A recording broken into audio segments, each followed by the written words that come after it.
Salut tout le monde, on se retrouve pour une nouvelle chronique sur l'après-ski avec un bonnet norvégien sur la tête. Non pas pour cacher ma calvitie, mais plutôt pour parler du néo-retraité Axel Lund Svindal, qui, avec Lindsey Vonn, sont les deux légendes du ski alpin qui ont pris leur retraite cette semaine.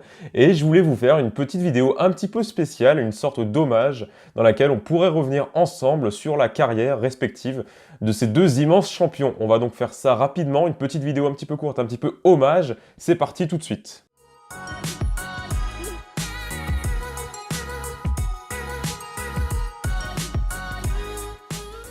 Vous n'avez tout simplement pas pu passer à côté de cette info cette semaine, c'est un petit peu ce qui circulait partout, du côté d'Åre en Suède, là où le championnat du monde de ski alpin se dispute, c'est tout simplement les retraites de Axel Lund Svindal et de Lindsey Vonn, les deux géants du ski alpin qui avaient annoncé que les championnats du monde d'Åre seraient les derniers de leur carrière qui prendraient leur retraite à l'issue chacune des courses sur lesquels ils sont spécialistes. On va commencer par le Norvégien, Axel Lund Svindal, spécialiste de la vitesse donc, qui, après une carrière longue de 17 années, 17 ans au plus haut niveau mondial, s'est retiré sur sa dernière course, la descente d'Åre, donc les championnats du monde. 17 années au plus haut niveau qui l'auront passablement usé, on verra ça juste un petit peu plus tard, mais il en a vraiment souffert d'un point de vue physique, mais qui lui ont quand même permis de devenir 2 fois champion olympique, une fois en 2010 à Vancouver sur le Super G, et une autre l'an dernier, vous vous souvenez peut-être, à Pyeongchang, sur la descente. Donc 2 titres de champion olympique, mais Svindal c'est également 36 victoires en Coupe du Monde pour 80 podiums, 2 gros globes de cristal, un en 2009, un en 2007, et également 5 titres de champion du monde. À travers ce palmarès, on peut donc d'ores et déjà voir qu'Axel Lund Svindal c'est l'un des très grands palmarès du ski, mais c'est aussi et surtout une immense force de caractère qui a commencé dès son plus jeune âge. Alors c'est la petite anecdote que les médias aiment bien remettre en avant, c'est vrai qu'elle est un petit peu parlante, mais dès son plus jeune âge, quand il était jeune, Axel Lund Svindal a perdu sa mère qui est décédée en donnant naissance à son petit frère, un petit frère qui ne vivra qu'un an, qui décédera également au bout d'un an. C'est d'ailleurs à l'issue de ça qu'il choisit de rajouter Lund à son nom, Axel Svindal.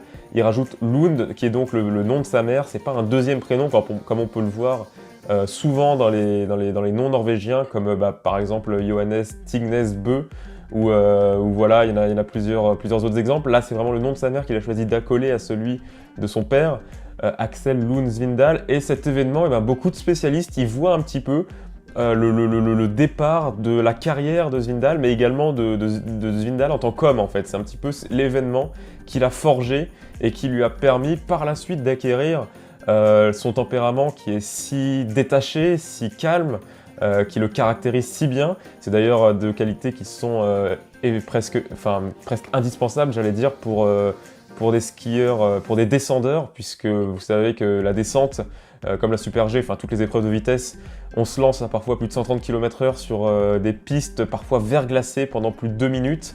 Il faut être complètement fou, donc si on n'a pas un certain recul vis-à-vis de ça, et un certain calme, surtout un certain sang-froid, c'est peine perdue d'avance. Svindal, lui, il est connu, en tout cas pour être reconnu même, pour être calme et détaché. C'est peut-être 2 qualités qui viennent de ce tragique événement qui est survenu, comme je vous le disais, dès son plus jeune âge, quand il était encore enfant. C'est peut-être également ce tempérament qui a permis à Svindal de ne pas tout abandonner, de ne pas tout lâcher dans le ski, puisque sa carrière a également été minée par les blessures. Donc qui dit blessure dit également comeback.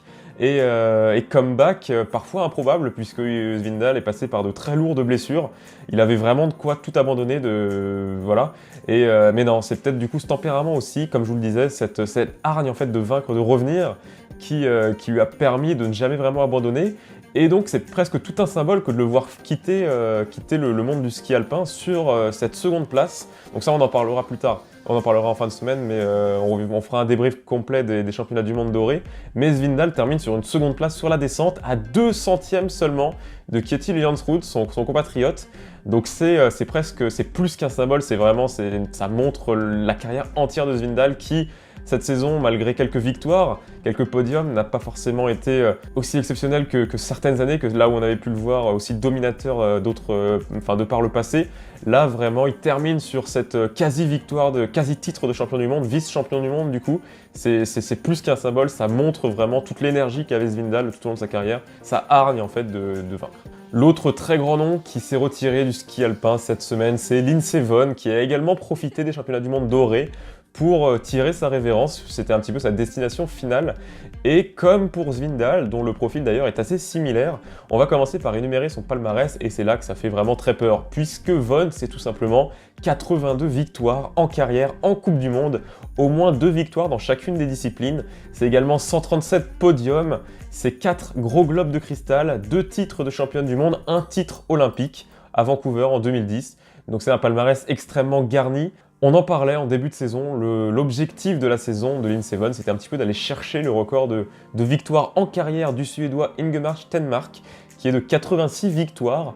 Lindsey Vonn échouera du coup à 82, mais ça reste un palmarès énorme. Il lui manquait 5 victoires pour devenir la skieuse, hommes et femmes confondus, avec le plus de victoires en carrière de l'histoire. Malheureusement, ce ne sera pas le cas, mais comme vous avez pu le voir en égratignant un petit peu son palmarès, ça reste juste phénoménal. Car comme Svindal, et là également on va passer assez rapidement, mais Lindsey Vonn, c'est vraiment une skieuse qui en a vu de toutes les couleurs tout au long de sa carrière, avec beaucoup de blessures, beaucoup de comebacks, donc c'est encore plus un symbole que Svindal que de l'avoir quitté et bien sur la descente dorée, également avec une médaille au championnat du monde, 3e place de la descente remportée par Stu Hec. Là encore, on reviendra dessus la semaine prochaine, mais voilà, cette médaille intervient quelques jours après avoir chuté, assez lourdement d'ailleurs, sur le Super G, toujours doré. Donc c'est un petit peu, là encore, eh bien, tout le symbole de la carrière de Lindsey Vonn qui chute pour ensuite aller chercher une médaille. C'est un petit peu, voilà, sa carrière, beaucoup de chutes, beaucoup de comebacks où elle est revenue, elle a su revenir. Sur la fin de sa carrière, c'était un petit peu compliqué avec beaucoup de chutes. Là, elle est descendue à Åre avec 2 genouillères, enfin, elle avait des attelles vraiment sur les jambes, on les voyait à travers la combinaison. Donc beaucoup de blessures, beaucoup de chutes, mais un tempérament de gagnante, vraiment comme Svindal, qui lui a permis de toujours savoir rebondir pour revenir encore plus forte et la voir partir sur une ultime médaille de bronze. C'est un petit peu un symbole de sa carrière, de l'immensité de sa carrière. On fera une vidéo la semaine prochaine pour récapituler l'ensemble des résultats de ces championnats du monde à Åre en Suède. Il y a déjà beaucoup de choses à dire, il n'y a même pas une semaine qui s'est écoulée, mais déjà énormément de choses à dire. On repartira sur une vidéo top et flop, un petit peu comme on avait l'habitude de faire. Mais aujourd'hui j'avais envie et je pensais que c'était vraiment nécessaire de vous faire une vidéo très rapide, parce que vous voyez, il n'y a que du factuel, mais pour revenir sur les carrières respectives de Lindsey Vonn, d'Axel Lund Svindal. Un signe un petit peu dommage, même si, étant donné leur aura, et notamment celle de Vonn, puisque Lindsey Vonn, c'est un petit peu à l'instar de Maria Sharapova dans le tennis, une sportive qui a réussi à dépasser le simple cadre du sport et à créer sa marque, à devenir une véritable businesswoman. Donc il y a fort à parier qu'on reverra les deux, que ce soit en commentateur peut-être, ou enfin en tout cas dans une activité qui touchera de loin ou de près au ski alpin, donc on les reverra, mais voilà, je pensais que c'était vraiment utile de faire cette petite vidéo, au moins pour revenir sur le palmarès incroyable de ces 2 champions. Et maintenant, par contre, rien ne vous empêche d'aller sur YouTube pour voir un petit peu les moments forts de la carrière des deux, puisque voilà, je voulais pas non plus vous faire une vidéo portrait qui allait durer trop longtemps. Voilà, c'était plus histoire d'évoquer un petit peu leur fin de carrière et leur toute jeune retraite. Quoi qu'il en soit, voilà, comme d'habitude, n'hésitez pas à me dire si la vidéo vous a plu, à lâcher un pouce bleu si c'est le cas, à la partager, à la commenter également, à vous abonner à mes nombreux réseaux, que ce soit sur Twitter, sur Facebook, sur YouTube bien sûr. N'hésitez pas à me dire si vous aimez le bonnet, sinon je le brûlerai tout simplement. Et d'ici là, eh bien, bonne fin de championnat du monde. Il reste encore grosso modo une semaine, beaucoup de courses, des épreuves techniques notamment, donc on va suivre ça de très près. Et nous, on se dit rendez-vous à très bientôt. Salut tout le monde, ciao.